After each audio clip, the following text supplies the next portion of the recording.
தாம் சந்தித்த முதல் தேர்தலிலேயே மக்களின் பேரன்பையும் பெருவாரியான பேராதரவையும் பெற்று மகத்தான வெற்றியை பதிவு செய்திருக்கும் மாண்புமிகு தமிழ்நாடு முதலமைச்சர் அவர்களின் தலைமையில் தமிழ்நாட்டின் வரலாற்றில் புதிய அத்தியாயம் படைக்கும் வகையில் மாண்புமிகு முதலமைச்சர் அவர்களின் முதல் சுதந்திர தின கொடியேற்ற விழா இங்கே நடைபெற்றுக் கொண்டிருக்கிறது.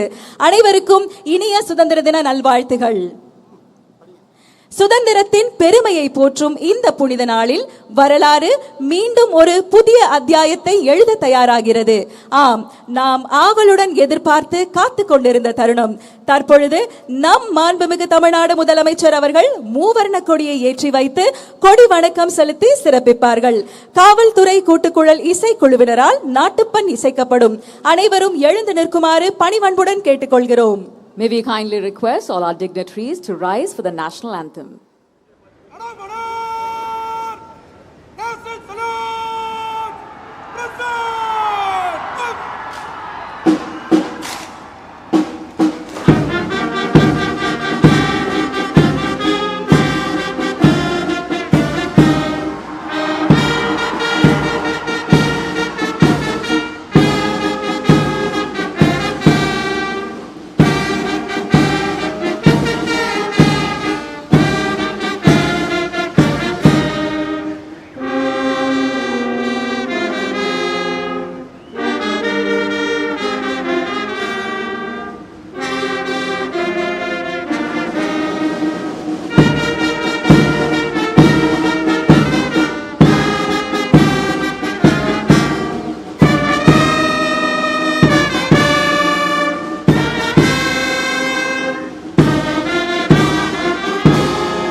தாயின் மணிக்கொடி பாரீர், அதை தாழ்ந்து பணிந்து புகழ்ந்திட வாரீர். பாரதியாரின் இந்த பாடல் நம் தேசிய கொடியை தாயின் மணிக்கொடியாக போற்றி அதன் கீழ் நாம் அனைவரும் ஒன்றுபட்டு நிற்க வேண்டும் என்ற தேசப்பற்றையும் பெருமிதத்தையும் இத்தருணத்தில் எடுத்துரைக்கிறது. இந்த சுதந்திர தின நன்னாளில் மாண்புமிகு தமிழ்நாடு முதலமைச்சர் அவர்களை சுதந்திர தின விழா பேருரையாற்ற பணிவன்புடன் அழைக்கிறோம். தமிழ்நாடு சட்டமன்ற பேரவைத் தலைவர் அவர்களே, மாண்புமிகு அமைச்சர்கள், நீதியரசர்கள், எம்எல்ஏஸ், எம்பிஸ், உள்ளாட்சி பிரதிநிதிகள், தலைமை செயலாளர் உள்ளிட்ட அரசு அதிகாரிகள், நம்ம தாய் நாட்டின் சுதந்திர போராட்டத்தில் பங்கேற்று இன்னைக்கும் வாழ்ந்துட்டு இருக்கிற தியாகிகள், தற்போது குடும்ப ஓய்வூதியம் பெற்று வரும் சுதந்திர போராட்ட தியாகிகளின் வாரிசுதாரர்கள், டிஜிபி உள்ளிட்ட அனைத்து காவல்துறை அதிகாரிகள், முப்படைகளை சேர்ந்த அலுவலர்கள், வீரர்கள், சிறப்பு விருந்தினர்கள், இன்னைக்கு இந்த சுதந்திர தினத்தில் கோட்டையில் கொடியேற்றுறத பார்க்க வந்திருக்கிற பொதுமக்களுக்கும் இந்த சுதந்திர தினத்தை கொண்டாடிக்கிட்டு இருக்கிற என் நெஞ்சில் குடியிருக்கும் தமிழக மக்களுக்கும், மாணவ மாணவிகளுக்கும் அனைவருக்கும் என்னுடைய சுதந்திர தின நல்வாழ்த்துக்கள், என்னுடைய வணக்கத்தையும் தெரிவிச்சுக்கிறேன். தங்களுடைய உயிரை, உடமைய, வாழ்க்கைய எல்லாம் இழந்துட்டு நமக்காக சுதந்திரம் வாங்கி கொடுத்த நம்ம சுதந்திர போராட்ட தியாகிகள், அதில் பிரபலமானவர்கள் மற்றும் பேர் தெரியாதவங்க அப்படின்னு இருந்தாலும் அவங்க எல்லாருக்கும், ஏன் அவங்க ஒவ்வொருத்தருக்கும் தனிப்பட்ட முறையில் என்னுடைய வீர வணக்கங்கள். நம்மளை ஒரு அடிமை மாதிரி வச்சிருக்காங்க அப்படின்னு தெரிஞ்சிட்டாலே மக்கள் மத்தியில் ஆட்டோமேட்டிக்காக ஒரு ஒற்றுமை ஒன்று வர ஆரம்பிக்கும். எல்லாரும் ஒரே மாதிரி யோசிச்சு ஒன்று சேர ஆரம்பிப்பாங்க. அப்படி ஒன்று சேர்ற இடத்துல தான் சாதி உடையும், மதம் உடையும், மொழி, இனம் இந்த மாதிரி எல்லாமே உடைஞ்சி நொறுங்கும். அப்படி உடஞ்சி நொறுங்குற இடத்துல தான் கிடைக்கிறது தான் உண்மையான சுதந்திரம். அதுதான் நம்ம மகாத்மா காந்திஜி அவர்கள் அவங்களுடைய தலைமையில் 1947 இதே இந்த ஆகஸ்ட் 15ஆம் தேதி நமக்கு அந்த சுதந்திரம் கிடைச்சிது. இன்னைக்கு நம்ம எல்லாரும் அந்த சுதந்திரத்தை கெட்டியாக பிடிச்சிக்கிட்டு படிப்படியாக டெவலப் ஆகி வந்துக்கிட்டே இருக்கிறோம்.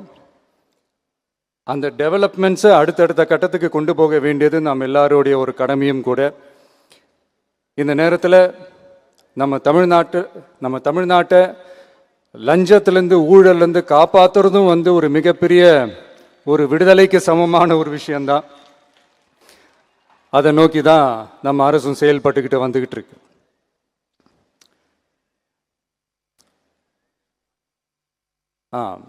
இந்த 386 ஆண்டு பழமையான இந்த கோட்டையில் இங்கே மேலே ஏறி வந்து இந்த 80வது சுதந்திர தின நாளில் நம்ம நாட்டோட தேசிய கொடியை ஏற்றி வச்சு இன்னைக்கு இந்த விழாவில் என்னை பேசவும் வச்சிருக்கிறீங்க. அதுக்காக உலகம் முழுவதும் இருக்கிற என்னுடைய தமிழ் சொந்தங்களுக்கும் தமிழ்நாட்டு மக்களுக்கும் ஜென்சி இளம் சிங்கப்படை தோழர்களுக்கும் என்னுடைய மனமார்ந்த நன்றியை தெரிவிச்சுக்கிறேன். பிறப்புக்கும் எல்லா உயிருக்கும் அப்படின்ற ஒரு மிகப்பெரிய ஒரு கோட்பாட்டை அடிப்படையாக வச்சு தான் நம்ம தமிழ்நாட்டை லஞ்ச லாவண்யமற்ற போதைப் பொருள் கலாச்சாரம் இல்லாத பெண்கள் பாதுகாப்பு சமூக நீதி அடிப்படையில் ஒரு வெளிப்படையான ஒரு உண்மையான ஒரு நேர்மையான ஒரு நிர்வாகமாக இதை நாம் செயல்பட்டுக்கிட்டு வந்துக்கிட்டு இருக்கிறோம். பொது வாழ்வில் சமரசம் இருக்கவே கூடாது. மக்கள் நலன் தான் மிக மிக முக்கியமான ஒரு விஷயம். அந்த அடிப்படையில் தான் தமிழக வெற்றி கழக அரசு செயல்பட்டுக்கிட்டு வந்துக்கிட்டு இருக்கோம். அதே அடிப்படையில் தான் மக்கள் நலன் சார்ந்த திட்டங்கள்லையும் நம்ம சென்ட்ரல் கவர்மெண்ட்டோட நிர்வாக ரீதியாக ஒத்துழைப்போட இருக்கிறோம். But at the same time நம்ம தமிழ்நாடு கொள்கைகள்னு வந்துட்டா மாநில உரிமைகளுக்கு எதிரான முடிவுகள்லையும் சரி தமிழ்நாட்டுக்கு எதிரான கொள்கை முடிவுகள்லையும் சரி நம்ம டிவிகே அரசு எப்பவுமே எதிர்க்கும். அதில் எந்த மாற்று கருத்துமே கிடையாது. அதே மாதிரி இதுக்கு முன்னாடி நிறையா திட்டங்கள்லாம் கொண்டு வந்திருக்காங்க. அதில் எதெல்லாம் மக்களுக்கு யூஸ்ஃபுல்லாக இருக்கிற மாதிரி திட்டங்கள் இருக்கோ அதெல்லாம் கண்டினியூ பண்ணிக்கிட்டு தான் இருக்கிறோம். ஃபார் எக்ஸாம்பிள் ஜெயலலிதா மேடம் கொண்டு வந்த அம்மா உணவகம் திட்டம், அது இன்னும் மெருகேற்றி கண்டினியூ பண்ணிக்கிட்டு தான் இருக்கிறோம். அது மாதிரி காலை உணவு திட்டம் அதையும் இன்னும் விரிவுபடுத்தி 6th ஸ்டாண்டர்ட்லேருந்து 8th ஸ்டாண்டர்ட் வரைக்கும் அதையும் விரிவுபடுத்தி வர செப்டம்பர் 17ஆம் தேதி பெரியார் அவர்களுடைய பிறந்த நாள் அன்னைக்கு அதை தொடங்க இருக்கிறோம். ஸோ நம்மளுடைய அரசு உங்களுடைய அரசு இந்த 3 மாதம் ஆகுது. இந்த 3 மாதத்தில் விவசாயிகளின் பயிர்க்கடன் ரூபாய் 5932.23 கோடி தள்ளுபடி செய்யப்பட்டுள்ளது. குறுவை சாகுபடி தொகுப்பு திட்டத்திற்கு ரூபாய் 134.83 கோடி வழங்கப்பட்டுள்ளது. ஒன்றிய அரசு நிதியுடன் ரூபாய் 12,642 கோடியில் 125 நாள் வேலைவாய்ப்பு திட்டம் மற்றும் ஜல் ஜீவன் குடிநீர் திட்டம் ரூபாய் 18,123.05 கோடியில் செயல்பாட்டிற்கு கொண்டு வரப்பட்டுள்ளது. சுகாதாரத்துறையில் சேவைக்கு நலம் AI செயலி கொண்டு வரப்பட்டுள்ளது. பேரறிஞர் அண்ணாவின் பிறந்த நாளான செப்டம்பர் 15ஆம் நாள் தாய்மாமன் தங்க மோதிர திட்டம் ரூபாய் 755.83 கோடியில் தொடங்கப்பட உள்ளது. மக்களின் போக்குவரத்திற்கு ரூபாய் 127.21 கோடியில் 300 புதிய பஸ்கள் வழங்கப்பட்டுள்ளது. தமிழ்நாட்டில் மது பழக்கத்தை குறைத்திடும் வகையில் முதற்கட்டமாக 717 டாஸ்மாக் கடைகள் மூடப்பட்டுள்ளன. வெளிப்படையான நிர்வாகத்திற்காக நவீன தொழில்நுட்பத்தை பயன்படுத்தி கணினி மயமாக்கப்பட்ட நிர்வாகம் செயல்பாட்டில் உள்ளது. முன்னெப்போதும் இல்லாத ஆளில்லா பத்திரப்பதிவு செயல்பாட்டிற்கு கொண்டு வரப்பட உள்ளது. கோயில் நிலங்கள் கணக்கெடுக்கப்பட்டு அனைவருக்கும் தெரியுமாறு ஆன்லைனில் ஏற்றப்படுகிறது. வருவாய்த்துறையில் அனைத்து சான்றிதழ்களும் 15 தினங்களுக்குள் வழங்கப்படுகிறது. லஞ்சம் வாங்குவதை புகார் செய்ய புதிய வாட்ஸ்அப் எண் அறிவிக்கப்பட்டுள்ளது. அரசின் வருமானம் தனிநபருக்கு செல்வது தடுக்கப்பட்டுள்ளது. அனைத்து துறைகளிலும் லஞ்சம் ஊழல் ஒழிக்க தொடர் நடவடிக்கை எடுக்கப்பட்டு வருகிறது. கனிம பயன்பாடு முறைப்படுத்தப்பட்டு நவீன தொழில்நுட்ப உதவியுடன் விநியோகிக்கப்படுகிறது. சட்டம் ஒழுங்கு தீவிரமாக கண்காணிக்கப்பட்டு பராமரிக்கப்பட்டு வருகிறது. ஜூன் மாதம் 29, 30ஆம் தேதியில் நடந்த மாவட்ட ஆட்சியர் மற்றும் காவல் கண்காணிப்பாளர் மாநாட்டில் சட்டம் ஒழுங்கு பிரச்சனையில் கடுமையான நடவடிக்கை எடுக்க உத்தரவு போட்டிருக்கிறோம். அரசு சொல்லியிருக்கிறோம். மக்களை அலைய விடக்கூடாது, கோரிக்கைகளை நல்லபடியாக ஆராய்ஞ்சி சரியான வழியில் தீர்வை தர சொல்லியிருக்கிறோம். சுதந்திர போராட்ட தியாகிகள் தங்கள் உயிரை தியாகம் செஞ்சு கிடைச்ச சுதந்திரம் மிக சிலருக்கான சுதந்திரமாக மட்டும் இல்லாமல் ஒவ்வொரு இந்திய குடிமகனுக்கும் சுய மரியாதை, சம உரிமை, சம வாய்ப்பு மற்றும் கண்ணியமான வாழ்க்கையை வழங்கும் உண்மையான மக்கள் சுதந்திரமாக இருக்கணுங்கிறதே எல்லாரோட மிகப்பெரிய எதிர்பார்ப்பாக இருக்குது. அதை நிறைவேற்றுற பொறுப்பும் நம்மளோடது தான். தமிழ்நாட்டு மக்களோட இணைஞ்சு தமிழகத்தை இந்தியாவின் முன்மாதிரி மாநிலமாகவும் உலக அளவில் வளர்ந்த நாடுகளுக்கு இணையா தமிழ்நாட்டு பொருளாதாரத்தை 2036 ஆண்டுக்குள் $1.5 trillion உயர்த்திட நாம உறுதியேற்போம். மக்களே, எல்லாரும் ஓட்டு போட்டுட்டோம். உங்க அண்ணனை, உங்க தம்பிய, உங்க பிள்ளைய எல்லாரும் ஜெயிக்க வச்சு முதலமைச்சரா ஆக்கிட்டோம். அதனால நம்ம கடமையெல்லாம் முடிஞ்சிருச்சுன்னு சொல்லி யாரும் ஒதுங்கி போயிடாதீங்க. இனிமே தான் நீங்க நம்மளோடவே கூடவே இருக்கணும். உறுதியா நம்ம அரசோடவே கூட இருக்கணும். அப்பதான் உங்களுக்காக இருக்கிற எல்லா நல்ல திட்டங்களையும் என்னால் செயல்படுத்த முடியும். 8 கோடி பேரோட அந்த பிரதிநிதி தான் முதலமைச்சர் பதவின்னு சொல்லுவாங்க.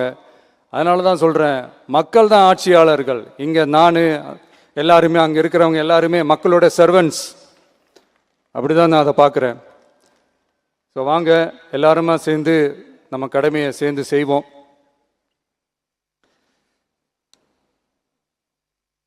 நம்ம அரசுக்கு எதிரான சக்திகளையும் சரி சதிகளையும் சரி முறியடிப்போம். நீங்க எல்லாரும் நம்மளோட இருக்கும்போது எனக்கு வேற என்னங்க கவலை? நல்லதை மட்டுமே நோக்கி நகருவோம். அப்படி நல்லதை மட்டுமே நோக்கி நகரும் உங்க அரசு உங்களுடைய எதிர்பார்ப்புகளையும் உங்களுடைய கருத்துக்களையும் மனசுல வச்சுக்கிட்டு தான் நல்ல சிறிய புதிய அறிவிப்புகளை அறிவிக்க இருக்கிறோம். அதில் ஒரு சிலதை மட்டும் இங்கே நான் படிக்கிறேன். 1, தாய்நாட்டிற்காக தன்னலமற்ற தியாகம் செய்து நமது நாட்டின் பாதுகாப்பிற்காக அரும்பாடுபட்ட முன்னாள் படை வீரர்களின் நலன் கருதி அவர்களது 2 மகள்களுக்கும் வழங்கப்படும் திருமண நிதி உதவி 25,000 ரூபாயிலிருந்து 50,000 ரூபாயாக உயர்த்தி வழங்கப்படும். 2, மாற்றுத்திறன் கொண்ட முன்னாள் படை வீரர் மற்றும் அவர்களை சார்ந்தோர்களுக்கு வழங்கப்பட்டு வந்த மாதாந்திர நிதியுதவி 5,000 ரூபாயிலிருந்து 7,000 ரூபாயாக உயர்த்தி வழங்கப்படும். 3, மாநில அரசால் விடுதலை போராட்ட வீரர்களுக்கு வழங்கப்பட்டு வரும் மாதாந்திர ஓய்வூதியம் 23,000 ரூபாயாக உயர்த்தி வழங்கப்படும். 4, மாநில அரசால் விடுதலை போராட்ட தியாகிகளின் குடும்பங்களுக்கு வழங்கப்பட்டு வரும் மாதாந்திர குடும்ப ஓய்வூதியம் 12,500 ரூபாயாக உயர்த்தி வழங்கப்படும். 5, வீரபாண்டிய கட்டபொம்மன், முத்துராமலிங்க, விஜய ரகுநாத சேதுபதி, மருது சகோதரர்கள் மற்றும் வாவு சிதம்பரனார் ஆகியோரின் வழித்தோன்றல்களுக்கு வழங்கப்பட்டு வரும் மாதாந்திர சிறப்பு ஓய்வூதியம் 11,500 ரூபாயாக உயர்த்தி வழங்கப்படும்.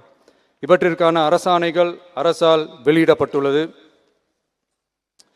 I once again extend my respectful greetings and salute the people of Tamil Nadu who has broken the caste and religious considerations, rejecting money and muscle power, and gave us an overwhelming support to establish people-centric and social justice government. We are on a mission mode to achieve corruption-free government.